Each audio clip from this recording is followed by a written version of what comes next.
je m'appelle Bruno Farvac, je suis responsable du magasin Central Photo à Lyon, 1er arrondissement. Donc aujourd'hui, on va vous proposer une explication du retournement un petit peu du marché de la photographie. Qu'est-ce qui se passe en ce moment et qu'est-ce qui se passe que personne n'a vu arriver, les fabricants, les utilisateurs? C'est principalement que la nouvelle génération, donc génération, je dirais, post-1998, donc juste avant les années 2000, qui ne sont nés qu'avec des smartphones, donc des écrans dans les mains, refont aujourd'hui énormément d'argentique.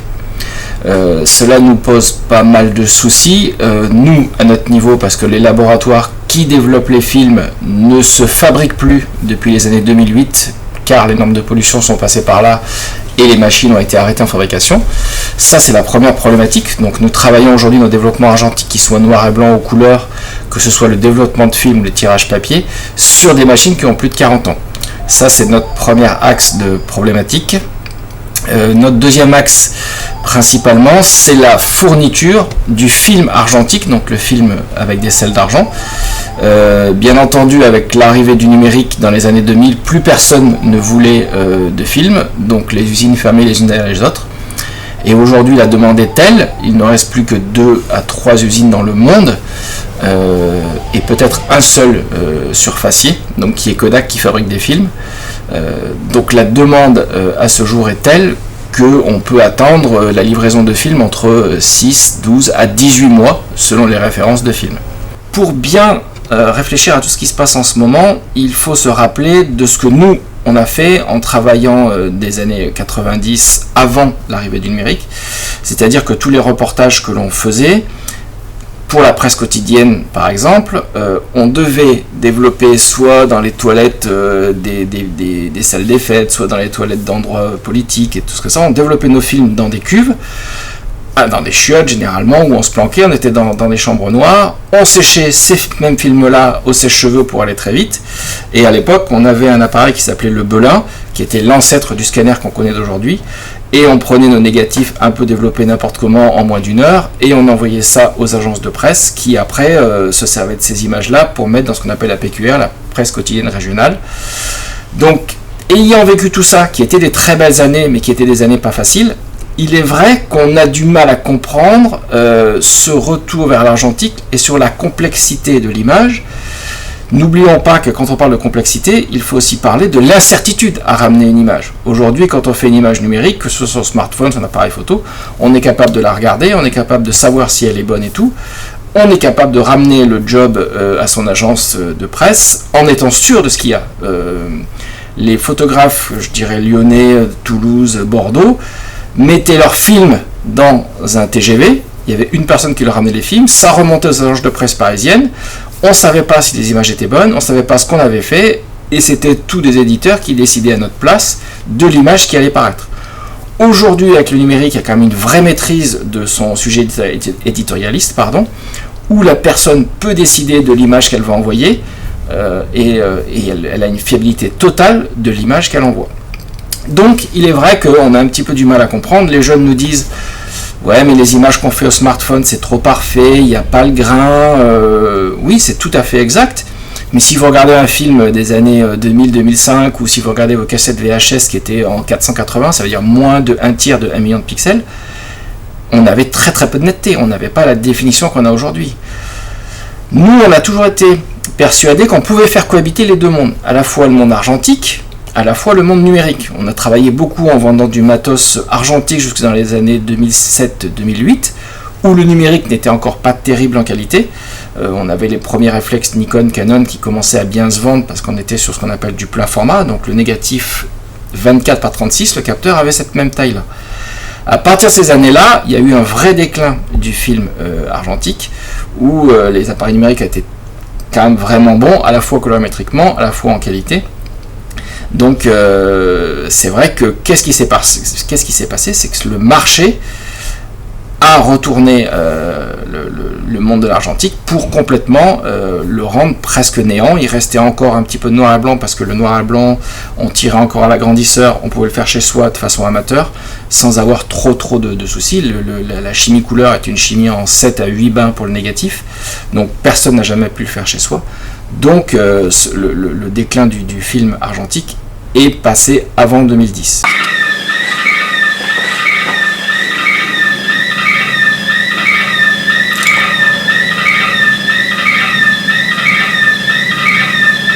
En fait, le marché aujourd'hui, il a été guidé par le consommateur, parce que le consommateur s'est quand même arrêté de faire de l'argentique, donc ça c'est quand même le consommateur initialement qui a décidé de ne plus faire de l'argentique.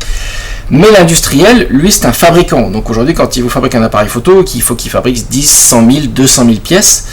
Donc lui, ça l'a arrangé tout ça. Et il a précipité cette fin-là, parce que pour lui, avoir une gamme d'appareils argentiques, une gamme d'appareils numériques, c'était quelque chose qui ne l'intéressait pas. Ça faisait trop de gestion de stock, ça faisait trop de gestion de sa fabrication, ses lignes de production étaient doublées.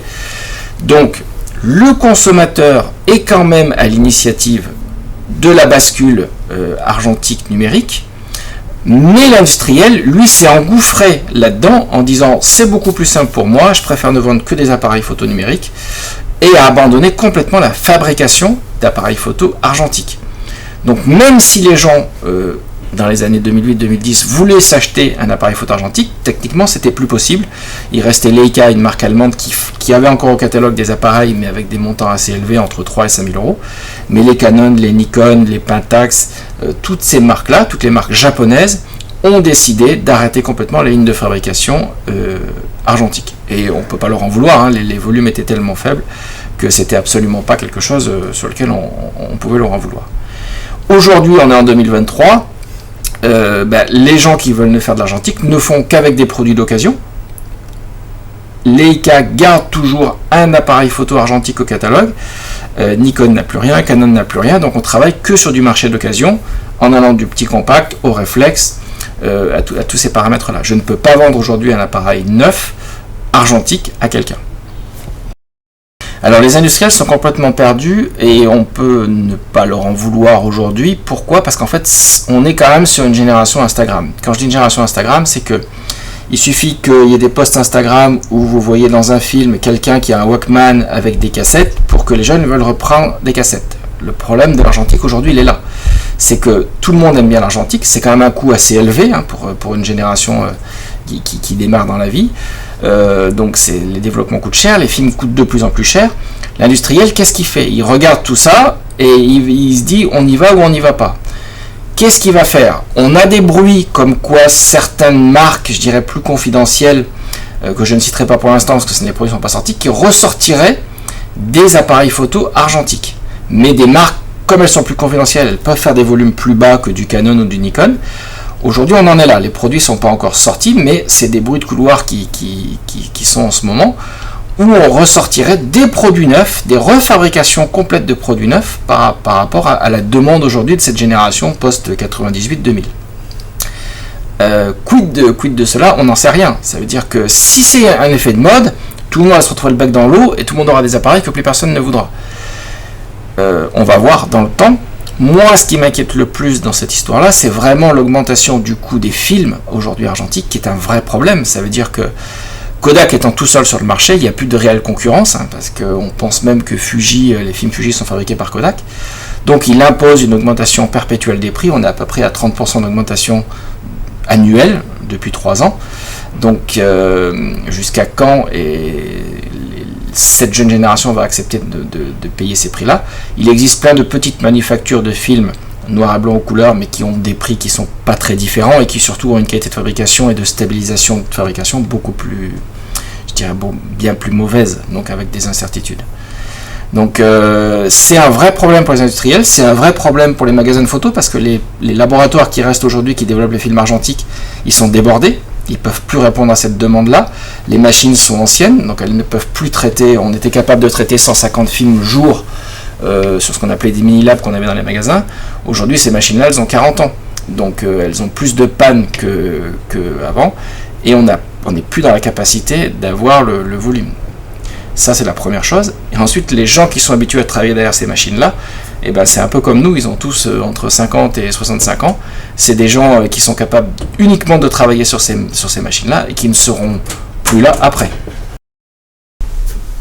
Ça, on peut expliquer que c'est justement ce qu'aujourd'hui on revend. Ces appareils-là. Donc, c'est ce qu'on appelait à l'époque, donc tout ça c'est des appareils, même ces petits compacts là, c'est des appareils vraiment qu'on a vendus juste avant les années 2000. Donc c'est des petits compacts argentiques, et bien entendu on met un film à l'intérieur. Donc ces appareils-là, il y a encore 10-15 ans, plus personne n'en voulait, hein, donc c'était complètement désuet parce que ça a été remplacé par le compact numérique, donc on a mis un capteur à la place d'un film. Et aujourd'hui, c'est typiquement le style d'appareil photo que cette génération dont on parle là, post-98-2000, désirerait avoir. Vous avez le bruit de l'avancement d'un film, vous avez le bruit du rembobinage du film, donc c'est pour eux quelque chose qui leur plaît. Qu'est-ce qui peut leur plaire là-dedans? Oui, on a compris que ce qui se faisait en argentique, la granulation, le côté pas terrible, le côté c'est pas parfait, leur plaît. Donc on peut l'avoir avec un compact ou on peut l'avoir en réflexe. Après, n'oublions pas et on l'a souvent au comptoir, hein, vous avez fini votre film. Est-ce que ce côté magique de ne pas savoir ce qu'il y a et ce que je vais avoir, qui était pour nous très pénible, hein, parce que combien de fois on a raté des photos, des voyages, leur plaît aussi, puisqu'ils ont tout de suite visuellement sur un écran, qui savent exactement ce qu'ils ont. Est-ce que ce côté incertain peut plaire? Je pense. Leur demande quand même principale, c'est le côté imparfait de l'image, qui pour nous, ayant démarré beaucoup avec ces appareils-là, on n'avait pas de point de comparaison, parce qu'on n'avait pas la qualité aujourd'hui. Après, voilà, c'est deux générations qui s'affrontent. La génération de nous, on a démarré avec ça. Aujourd'hui, on adore le numérique parce qu'on trouve que c'est d'une qualité extraordinaire. On a une très belle colorimétrie, on peut faire des très bons noirs et blancs sans passer énormément de temps en post-traitement sur du Photoshop. Hein. Moi, je parle vraiment toujours d'une image brute qui est envoyée sur ma carte mémoire. On peut faire des très très belles choses. Et c'est vrai que l'image est très très belle. Tout ce qu'on fait en numérique aujourd'hui est excellent. Donc, est-ce que c'est trop parfait? Là, c'est la vraie question. Donc, après, ce style d'appareil photo a toujours une âme, hein, ça veut dire qu'on est sur des appareils qui ont plus de 40 ans, qui sont mécaniques, qui fonctionnent juste avec une pile pour la cellule, mise au point manuel. Donc, on a ça aussi en numérique, mais on n'a pas le côté de l'objet, je dirais, qui est vraiment intéressant. Et quand je dis que ces appareils ont 40 ans, ils fonctionnent toujours. Ils peuvent tomber en panne, mais ils fonctionnent toujours dans l'énorme majorité. Aujourd'hui, ce qu'on a en numérique, est-ce qu'on est en 2023, est-ce qu'en 2063, tout ce que je vends aujourd'hui en numérique fonctionnera? J'en suis moins sûr, ça c'est clair. Donc finalement, cette génération a du goût, je trouve. Alors, sur le fond, c'est une vraie question, parce que ça reste quand même des appareils, pour moi, qui ont une âme sur ces réflexes-là, parce qu'on est sur des produits nobles, c'est du métal.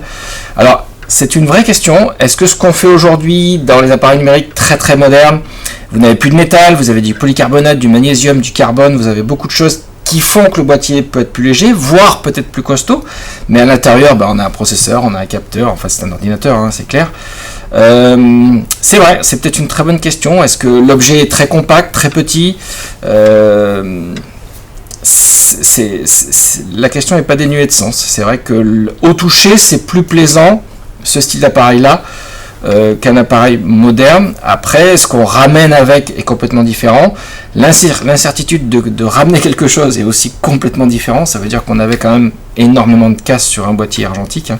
Quand on faisait une pellicule de 36, qu'on avait ramené 3-4 images, les grands reporters, vous le disiez toujours, hein, sur une planche contact de 36 photos, si vous aviez 3 bonnes images, vous étiez très très bon.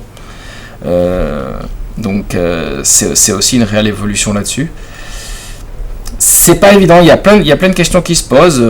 Ayant fait les deux aujourd'hui, j'ai adoré faire ce que j'ai fait jusque dans les années 2000 en argentique. Je ne le referai pas. Franchement, je n'ai pas de plaisir. Pour que mon film finisse numérisé et que je le retrouve sur un écran, effectivement, ça n'a pas d'intérêt. On a fait beaucoup de laboratoires, on a fait beaucoup de tirages, des nuits entières. Tout ça, j'ai pris énormément de plaisir à le faire. Je n'aurais pas de plaisir à le refaire aujourd'hui, c'est clair. Et j'aime aussi beaucoup l'image numérique comme elle est proposée. La définition des optiques a vraiment progressé. On a quelque chose de bien différent. Après, je pense que le marché se retourne comme on aurait pu espérer qu'il soit dans les années 2000. Ça veut dire qu'on aura du numérique de très haute qualité, de très bonne qualité. Et on aura aussi de l'argentique. Aujourd'hui, comme on l'a dit tout à l'heure, principalement d'occasion. Hein, on ne peut pas l'avoir en neuf. Mais avec un feeling un petit peu plus incertain, avec quelque chose, entre guillemets, les jeunes me disent je veux des photos un petit peu plus pourries. Voilà, c'est vraiment le terme. Je veux pas que ce soit parfait. Donc, voilà. Cette génération a renversé un petit peu la tendance que le consommateur des années 2000 à 2008 avait imposé, que l'industriel, en suivant le consommateur, a dit « moi je veux plus d'argentique ». Ben, aujourd'hui le retournement est là. Combien de temps? Peut-être on se reverra dans 2-3 ans pour le savoir. Et est-ce que c'est eux qui vont refaire le marché? On dit toujours que c'est le consommateur qui est acteur, hein, donc ça c'est très important. L'industriel sera peut-être obligé de suivre au bout d'un moment. Bonjour, je m'appelle Christelle. J'ai 52 ans, j'ai commencé la photo à 15 ans. Aujourd'hui, je vais vous parler d'un sujet très important qui est le négatif, l'argentique. Pourquoi? Aujourd'hui, les jeunes développent et font beaucoup de photos argentiques. La question que je pose souvent, c'est est-ce que vous voulez garder le négatif après la numérisation? Et je dirais dans 95%, ils jettent le négatif. Grande surprise pour nous, hein? Toujours, parce que cette génération-là considère qu'on n'a pas besoin du négatif pour... je ne sais pas pourquoi. Est-ce qu'ils ne veulent pas archiver? Est-ce qu'ils ne veulent pas garder quelque chose de l'histoire? Je me pose énormément de questions. Pour nous, le négatif, c'était avant tout une histoire. C'était avoir une trace de la famille, une trace de l'architecture, une trace d'une civilisation. C'était très important pour nous, on archivait ça dans des classeurs avec le négatif et une planche contact. Cette jeunesse ne veut plus du tout fonctionner comme ceci, ce que je veux bien comprendre et je l'entends, puisqu'on est dans une génération où aujourd'hui on fait énormément de choses sur Internet, sur les ordinateurs, on fait tout vite et trop vite, et de ce fait-là, ils jettent tout. Mais ce qu'ils ont oublié, c'est qu'un ordinateur reste un ordinateur et qu'un scan, on peut le perdre du jour au lendemain. Et le négatif, si on le jette, il n'y aura plus rien. Et je leur explique ça, ils sont toujours un peu étonnés de ma réponse. Mais pourquoi vous voulez qu'on garde un négatif, puisque nous, on a nos photos sur l'ordinateur? C'est-à-dire que l'ordinateur, lui, ça évolue, un disque dur peut lâcher, tout peut se perdre en quelques secondes. Donc je pense qu'aujourd'hui, on est quand même un peu dans la malbouffe de la photo. Et c'est ce qui se passe avec cette génération 15-30 ans. Hein. On est sur une génération qui est quand même large, mais qui veut refaire tout ce que nous, on avait connu à l'époque, mais qu'aujourd'hui, on ne veut plus faire. Ça me faisait rire aussi déjà dans les années 90. Les gens disaient, je fais du Fuji, les pellicules sont vertes. Je fais du Kodak, la pellicule est très chaude. Alors souvent, c'était pas lié, hein, mais ils étaient fortement influencés, on va dire, par cette couleur de boîte. Donc ça aussi, je le retrouve encore maintenant, et c'est assez drôle de voir cette génération qui continue comme nous, notre génération 40-50 ans. Voilà. Donc moi, ce qui m'inquiète beaucoup aujourd'hui, c'est cette pellicule qu'on développe énormément aujourd'hui. On nous dit que notre génération, on pollue. On fait beaucoup de dégâts dans une société, alors que c'est des jeunes qui sont censés être écolos. Et contrairement à ce qu'on pense, cette génération-là développe scan, mais elle me demande de jeter toujours ses négatifs. Je reviens à ça, puisque ça devient trop problématique pour moi, puisque moi je suis une génération, oui, peut-être qu'on a pollué, mais le négatif, il n'y a pas plus polluant dans cette société. On va développer, on utilise de la chimie. Déjà, c'est des chimies qui ont 30-40 ans. On prend du temps pour faire ça. La pellicule coûte très très cher. Et en plus, ces jeunes-là me font jeter tous ces négatifs. Alors moi, j'avoue que j'ai encore énormément de mal à jeter tous ces films que j'ai en magasin. Vous en avez des films là? Oui, alors j'ai beaucoup de négatifs déjà dans une boîte, puisque je ne sais pas quoi en faire, et ça me fend un peu le cœur de les détruire, hein, puisque c'est quand même pour moi toujours une histoire, et c'est quelque chose, hein, c'est l'histoire d'une personne, ça peut être l'histoire d'une architecture, ça peut être plein de choses, hein, sentimentales. Donc c'est vrai que moi, en tant que photographe, j'ai beaucoup de mal, puisque ça fait plus de 30 ans que je fais de la photo, et même moi, je les archive et je les jette pas. Je jette pas mes photos, même si elles sont mauvaises ou floues, je ne les jette pas. Pour l'instant, je trouve que c'est très important vis-à-vis de l'histoire. Donc effectivement, je garde tout ça. Je pourrais vous montrer tout ce que j'ai en stock, en film, à détruire, et qui pour l'instant, je garde difficilement. Mais je serai obligée de les détruire, puisque je n'ai pas le droit de les garder. Tous ces négatifs que je dois jeter, qui ne m'appartiennent pas, mais qui au fond m'appartiennent, puisqu'on a fait le travail, un travail des heures et des heures avec le laboratoire, et je suis obligée de détruire tout ça. Ça, c'est quand même des négatifs. On a utilisé de la chimie, des produits Et puis il y a des photos, il y a des photos, beaucoup de photos. Alors bon, pour les jeunes c'est la fête, les amis, les voyages, les copains, les copines. Mais malgré tout, un jour les copains, les copines, on vieillit tous, on a tous 20 ans, et puis après on a 30 ans, 40 ans, et ces négatifs-là, vous les aurez plus. Vous les aurez plus, vous aurez détruit votre passé. C'est important de le savoir puisque moi je fais beaucoup d'archivage de ma famille, beaucoup d'archivage de tout ce qui tourne autour de moi, de ce que j'ai photographié depuis plus de 30 ans. Et je trouve ça navrant puisque quand on regarde les photos d'il y a 30 ans, on oublie ce qu'on a été, on oublie la famille, on oublie les amis. Et il y a des gens que vous ne reverrez plus du tout. Et ça, c'est l'histoire, quoi. C'est l'histoire d'une vie, d'une personne. L'histoire d'une famille, ça peut être l'histoire de plein de choses que vous avez fait. Et détruire ça, c'est important pour moi de bien le dire. Ne faites pas ça, c'est une erreur parce que vous allez regretter toute votre vie. Quand vous allez montrer à vos enfants, vos arrière-petits-enfants, ce que vous faisiez, déjà, même à cette période-là, en 2023, on a encore... une vie derrière avec tout ça.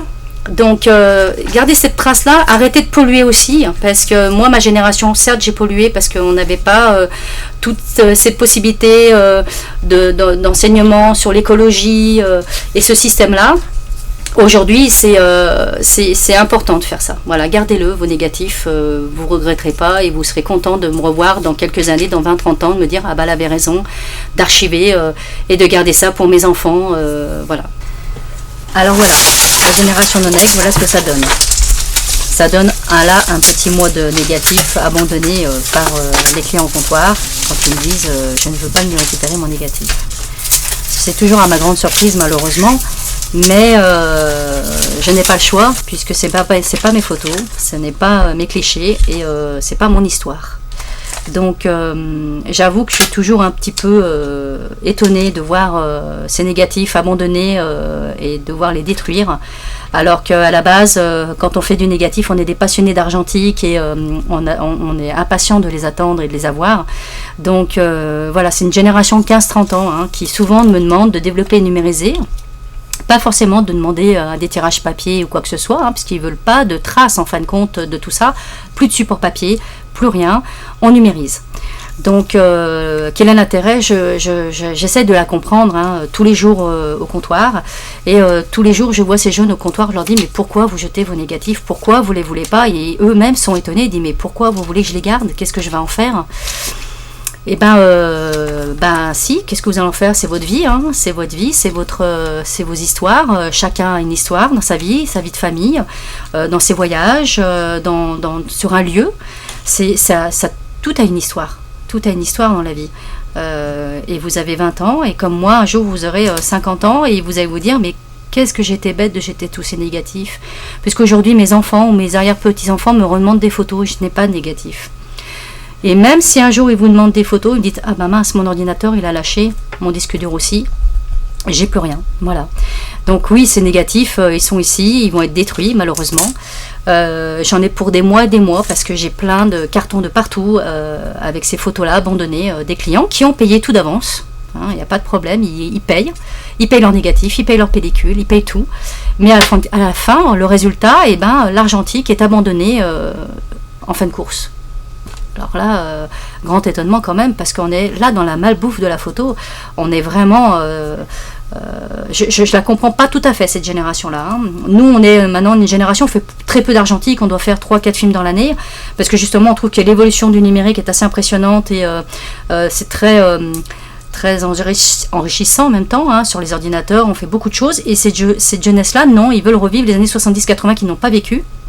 Alors que nous, au contraire, on essaie de s'en détacher, on n'oublie pas, on avance avec notre temps et on essaye d'évoluer et de voir toute cette technologie où la photo est des plus nette, on a moins de grains, tout est parfait. Alors oui, peut-être que nous, on cherche toujours la perfection, mais déjà à l'époque de l'argentique, on la cherchait. Aujourd'hui, cette jeunesse cherche les choses les plus pourries, le plus flou, le plus coloré possible ou le plus soft possible. Mais ça, ils ne l'auront jamais par le négatif, puisque le négatif reste toujours le même depuis toutes ces années. Kodak, Fuji n'ont pas fait de film vintage. Les marques photo n'ont pas fait d'appareil photo vintage. Le look était vintage, mais le résultat n'est pas vintage. C'est l'ordinateur qui va vous le créer. puisque quand vous venez au comptoir et que vous sortez votre téléphone et vous me dites, je veux cette photo-là, mais comment on l'a fait, avec quel appareil, avec quel négatif, eh ben, ça n'existe pas. Ça n'existe pas. Pourquoi? Parce que c'est pas tout ce que vous avez avant qui va créer cette photo vintage. Les jeunes qui utilisent les réseaux sociaux, qu'est-ce qu'ils font? Une fois qu'ils ont reçu leur développement et leur numérisation, enfin, surtout leur numérisation, parce que le développement, ils le jettent malheureusement, ils retravaillent l'image derrière. Ils la font évoluer, c'est-à-dire ils vont mettre des filtres, ils vont vieillir la photo avec l'ordinateur, mais ils ne vont pas la faire à la prise de vue. Et on ne va pas le développer pour faire vintage, parce qu'une chimie, c'est une chimie unique. En C41, c'est une chimie unique. Un noir et blanc, c'est une chimie unique aussi. Donc on n'est pas là pour développer des négatifs que le client souhaiterait, c'est-à-dire vintage. Donc voilà, nous on fait ce qu'on faisait nous à l'époque.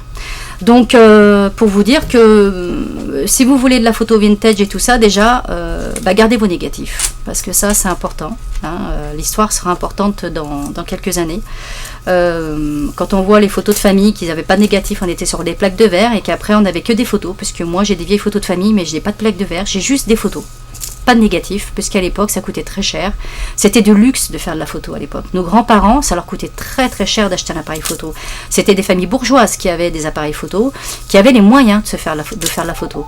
Mais ma génération à moi, mes parents ne faisaient pas de photos parce qu'ils n'avaient pas les moyens. On était de classe basse, hein, mes parents étaient juste salariés, ouvriers. On n'avait pas cette chance-là de faire de la photo. Donc moi on prêtait des appareils photo, et le premier appareil photo que j'ai découvert, c'est l'appareil 110. C'était de tout petits négatifs, mais j'ai tiré un tiroir un jour, et là j'ai vu un appareil photo 110. C'est grande découverte pour moi pour la photo. C'est là où j'ai commencé, tout a commencé dans ma vie.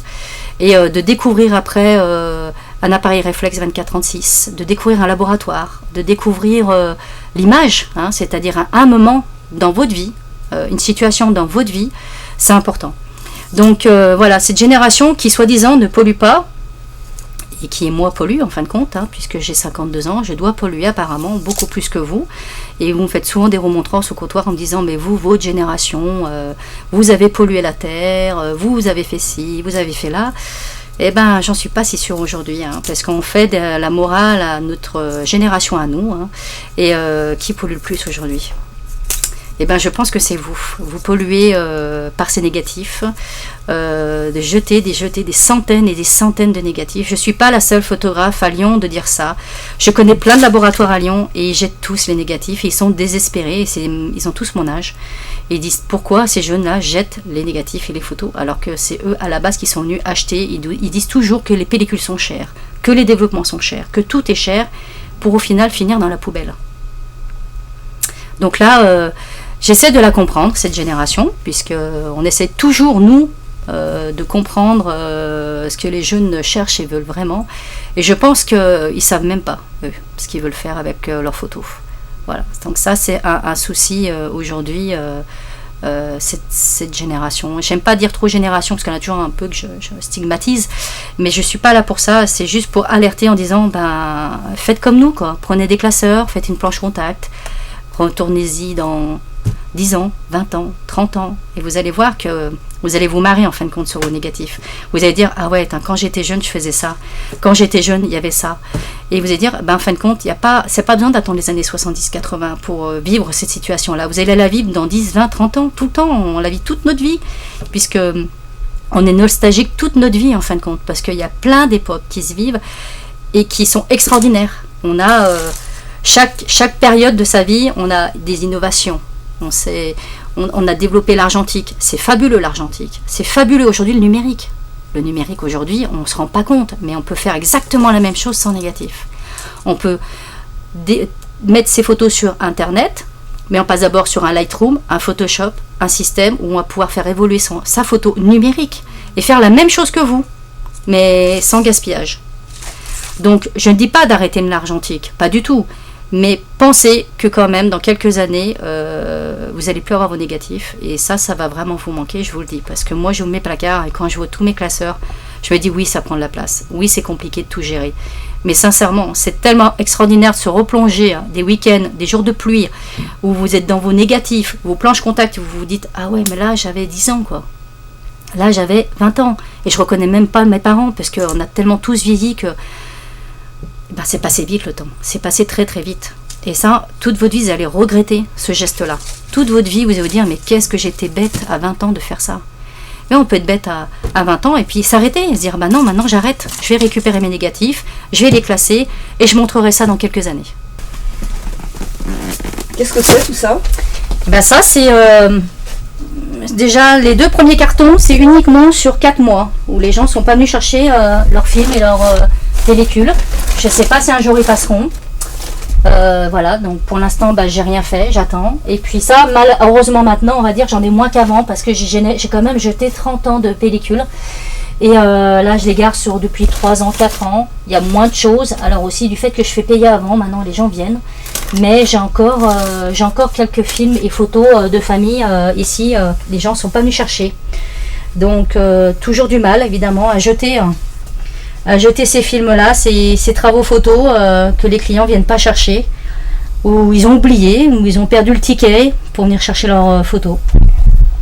Donc voilà, c'est toujours la même chose. En espérant que les gens un jour viennent en disant, ben ça fait 1 an, 2 ans que je suis pas venue, 3 ans. Et j'ai le plaisir souvent de leur redonner des photos au bout d'1 an, 2 ans, 3 ans, en disant, ben j'ai vos photos. Et je suis heureuse en fin de compte d'avoir fait plaisir à quelqu'un. Il n'y a pas grand chose là, il n'y a rien par rapport à il y a quelques années, il y a 1 an ou 2, j'ai dû jeter plus de 30 ans, 25 ans de pellicules et de films. Donc aujourd'hui, on va dire, je suis contente d'avoir que ça. Mais j'ai gardé pendant plus de 20 ans, 25 ans, les papiers, les tirages, les négatifs de mes clients, en espérant qu'un jour ils viennent. Et puis bah, maintenant, il faut que je fasse du vide quand même, parce qu'au bout de 33 ans, je ne peux pas tout garder de tous les négatifs de tout le monde. Voilà, donc aujourd'hui, je veux dire, je suis assez contente d'avoir que ça. Alors là, je vais vous montrer la machine noir et blanc, puisque c'est une machine qui a au moins 30-40 ans. Et c'était Ford qui avait créé cette machine-là pour développer le noir et blanc dans les stations de ski et sur le bord de l'océan, de la mer, pour les photographes filmeurs. Donc ça, c'est important puisque ça permettait aux photographes qui étaient sur les plages, photographier les gens ou sur les bords de pistes au ski. Ils photographiaient les gens et après, ils allaient vite développer. Donc c'est une machine noir et blanc qui développait très très très vite pour pouvoir tirer les photos, présenter les photos à des gens et pouvoir après vendre les photos en direct aux clients sur place, aux stations balnéaires ou au ski montagne. Donc voilà. Donc c'est pas tout jeune, hein, ça a 30-40 ans. Je galère beaucoup puisque c'est une machine qui a plus de pièces, on n'a plus de technicien, donc je l'entretiens comme je peux. Alors je suis avec ma petite brosse à dents, ma brosse, mes produits, parce qu'évidemment j'ai des rouleaux dedans qui sont pas tout jaunes, donc quand je la mets en arrêt, il faut que je la nettoie toutes les semaines, et mes rouleaux, je les nettoie à la brosse à dents, parce que je veux préserver cette machine-là, pour pouvoir donner satisfaction aux clients pour les noirs et blancs. Ça développe tout ce qui est film 24-36 et film 120. Et puis voilà, donc la pauvre, elle a encore du mal. On trouve quelques pièces d'occasion que j'ai encore changées la semaine dernière, mais qui arrivent vraiment au bout du bout. J'espère qu'elle va encore me tenir 2-3 ans. Là, on est sur ma machine avec les racks. Donc c'est là où vos films noir et blanc se développent. C'est-à-dire qu'on va avoir le film qui passe de ce côté, ici, sur un guide. Il va être suivi. Et là, on va commencer par le révélateur, qui est cette partie-là, le révélateur. Après, nous avons le fixateur qui est ici. Donc voilà, le négatif donc étiré tout le long dans des racks qui se développent tout doucement. Et après, on a 3 lavages. Un lavage classique avec des produits anti-algues. J'ai simplement un lavage par jet pour essayer d'enlever un maximum des traces sur le film. On va essayer de vous montrer un rack à quoi ça ressemble exactement.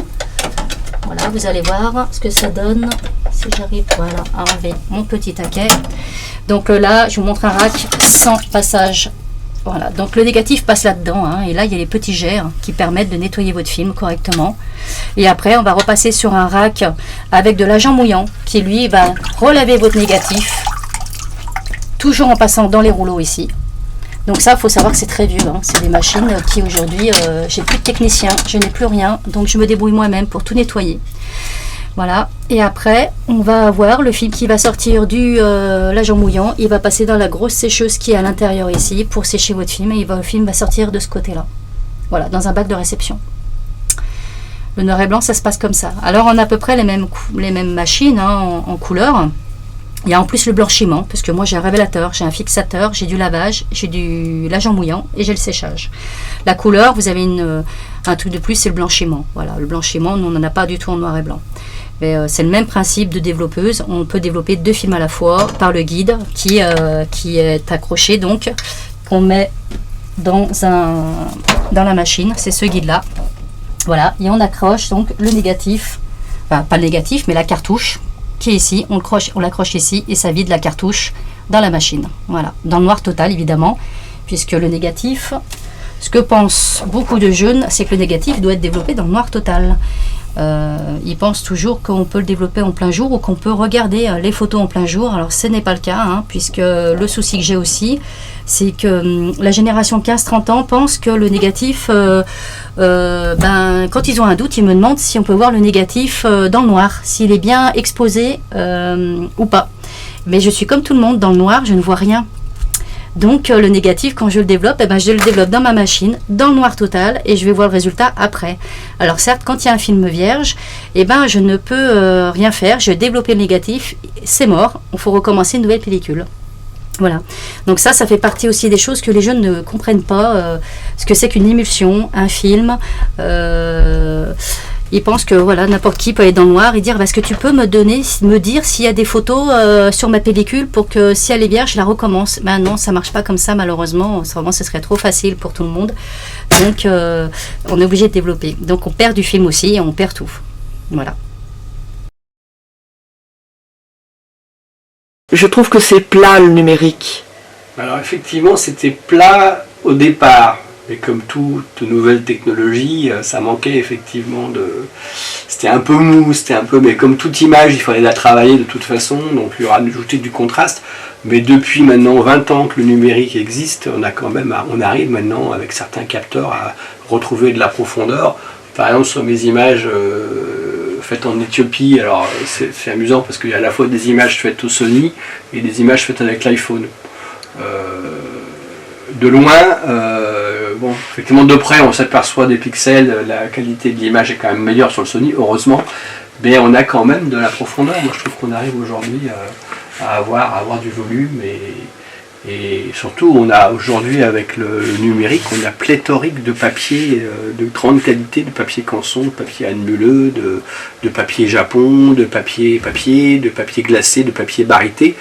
Et on arrive en travaillant ces images correctement avec les logiciels à faire de belles images et avec du contraste, avec du volume et je pense que effectivement autant on pouvait être un peu déçu au début du numérique par rapport à l'argentique, aujourd'hui la puissance des capteurs, les qualités de papier sur Epson ou autres qu'on peut tirer sur Epson ou d'autres machines, on arrive à des qualités d'image absolument exceptionnelles. Donc je pense que c'est un faux débat.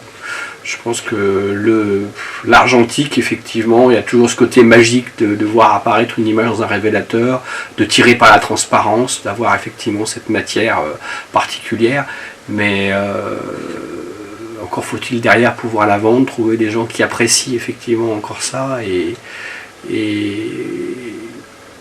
c'est un vaste débat, l'argentique numérique. Je pense que c'est... Je suis très content moi, de ne plus être dans le noir pour développer mes photos. Et au niveau de la pollution, on pollue moins? On pollue moins, forcément. Moi, quand j'étais étudiant aux Beaux-Arts, j'arrivais le matin, j'allais dans le laboratoire, je me faisais mes 30 litres de chimie, on rinçait les photos pendant des heures, on laissait couler l'eau, il fallait les rincer, les tirages barités, il fallait les rincer quand même longtemps. Et puis c'est vrai que la chimie partait dans l'évier, hein, donc après forcément dans les rivières, j'imagine, il n'y avait pas encore de problématique dans les années 80 de savoir ce qu'on faisait avec les produits chimiques et autres. Donc il est clair qu'on pollue moins.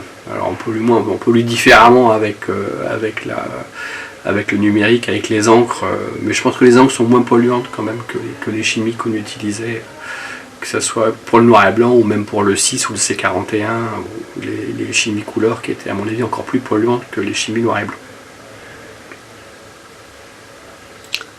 Bien, vous venez de décaper mes idées reçues. Je sais pas, c'est mon point de vue, hein. Peut-être que d'autres diront oui. qu'il faut continuer à faire des tirages anciens, des virages au sélénium, du bichromatique, enfin, il y a plein de supports, de gens qui font même des photos avec des chambres en bois anciennes, avec des procédés anciens, et effectivement il y a une certaine magie qui s'opère aussi, soit par l'unicité de l'image qui est produite, soit par effectivement cette matière du grain argentique qui est différente, mais ça devient une problématique esthétique à ce moment-là, ça devient une problématique artistique, une volonté artistique de le faire. Moi je pars toujours du principe qu'on peut faire une bonne image, comme je le disais tout à l'heure, avec un iPhone, comme avec un Polaroid ou avec une image numérique. L'important c'est de cadrer correctement et que derrière il y ait un tirage et une image qui soit de qualité, ou bien éditée, ou bien... de toute façon, aujourd'hui une image même argentique, si elle doit être publiée, elle va être numérisée pour être publiée. Donc c'est aussi assez compliqué. On numérise le pixel, enfin le grain d'argent se pixelise. Enfin, c'est compliqué, je pense. Il n'y a plus beaucoup de labos qui tirent par transparence. Quand bien même vous avez certains négatifs sur des machines comme Frontier, le négatif est numérisé avant d'être tiré. Donc il est de plus en plus rare de trouver des laboratoires qui tirent par transparence. Enfin, il y en a, hein, mais c'est pas... C'est trop cher. Alors effectivement, il y a une question de coût. Parce que c'est effectivement une image qui numérise et qui tire quasiment automatiquement va beaucoup plus vite que de faire un tirage à la main dans un laboratoire avec de la chimie, c'est sûr que le temps n'est pas le même, donc le coût n'est pas le même.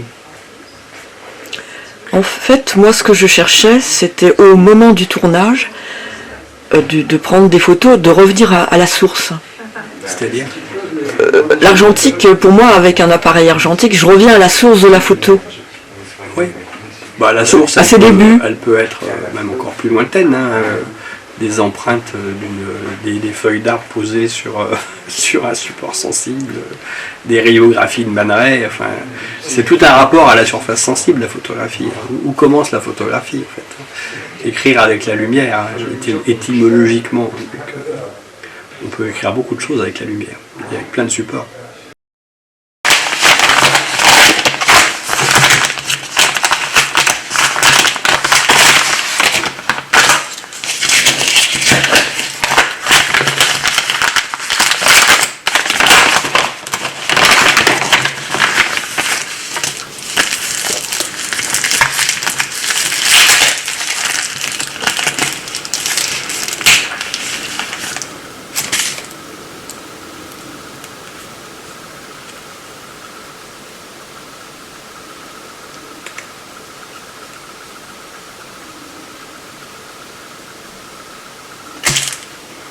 Donc, le capteur numérique a remplacé la pellicule dans nos appareils pour faire des photos.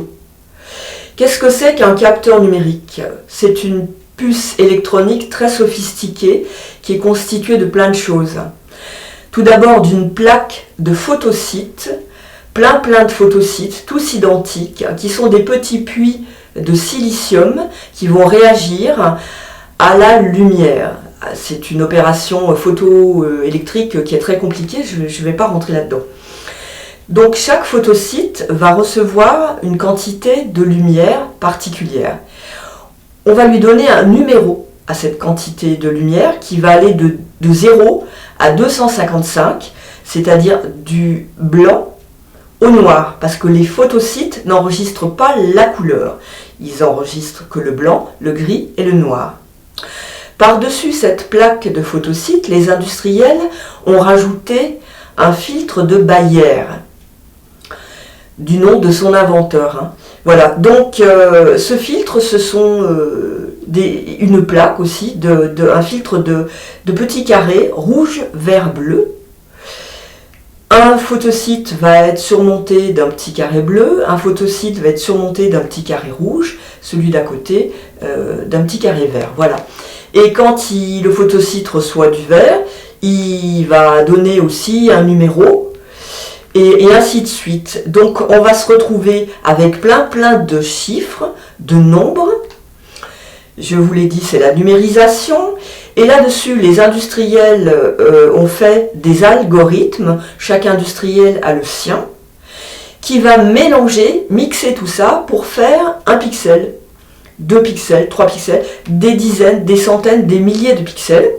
Et plus il y a de pixels dans votre appareil, plus, soi-disant, l'image est perfectionnée, est très belle. Voilà. Alors que la photo argentique, c'était un principe, mais alors totalement différent. Je vous explique. Sur du polyester, anciennement de l'acétate, mais maintenant c'est du polyester, on a coulé une émulsion qui emprisonne des sels d'argent. Les sels d'argent, ce sont des petits morceaux d'argent qui vont réagir à la lumière, mais ils sont tous inégaux. Ils sont, je dirais, ils n'ont pas la même forme. Ils sont tous cabossés, pour m'exprimer simplement. Donc en fait, quand ils reçoivent la lumière, ils se précipitent vers elle. Donc ils révèlent la lumière de façon inégale. C'est pour ça que les photos argentiques n'étaient pas très nettes. Et maintenant aussi, elles ne sont pas très nettes. Mais c'est aussi ce qui fait son charme à la photo argentique. Donc en fait, cette pellicule, elle vous demande de faire jouer votre imagination. Parce qu'il faut que vous imaginiez ce que va rendre le temps d'ouverture que vous allez choisir dans votre appareil et la vitesse d'obturation. Voilà, pour imaginer ce que ça va donner, c'est sûr, ça vous met dans le risque artistique. Après, ça vous met dans le temps humain, c'est-à-dire il faut que vous terminiez votre pellicule, vous la portez au développement, vous attendez, vous allez la chercher. Donc vous êtes obligé d'attendre, ça vous met dans un temps humain, parce que finalement, on nous oblige partout à aller vite, mais est-ce que la vitesse, c'est humaine? Non, le temps humain, il est lent. En plus de travailler avec la pellicule, vous avez un rapport avec votre sujet, vous êtes tout seul avec votre sujet. Tandis que là, vous avez des tas d'intermédiaires, comme je vous ai expliqué, entre votre sujet et vous qui ont choisi à votre place. Les non-nègres, si vous n'allez pas chercher votre pellicule, si vous n'allez pas jusqu'au bout de ce choix inconscient, parce que pour l'instant c'est inconscient, vous voulez retrouver la matière en fait. Vous n'avez pas compris, mais vous voulez retrouver la matière. Parce qu'on essaye de vous détourner, d'avoir besoin et d'apprécier la matière. Hein. Le numérique, ça supprime la matière. Voilà. Donc, allez jusqu'au bout. Allez retirer votre pellicule. Je ne dis pas qu'il faut jeter le numérique. Je dis qu'il faut refaire à côté de la photo argentique.